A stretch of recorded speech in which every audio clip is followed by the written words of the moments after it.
Amaia Ibargure naiz, Oñatikoa naiz, 20 urteakot.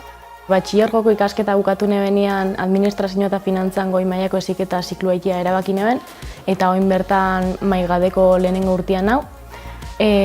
Zikloa bai lagundu izan da karrerarako pausu hori emuten, ze azken finean dualan formatua erabaki neben, 14 hilabete naiz enpresa baten lanian, realitate hori gertutik ezauketako aukera izan dut, eta orain bertan orain dela 2 urte baino asko argixo dakon nire helburuak, badakit nora guroten nahi hau, hortarako ze ibilbidea hartu bioten, eta orain askoz motivazio gehiokin ikusten naiz orain dela 2 urte baino.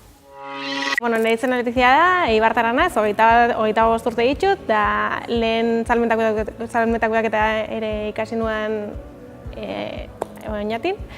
Eta, nire esperientzia hemen izan zen, bai emoteko klasiak era ezberdina zen, orduan aukeratu nuen hemen ikastia.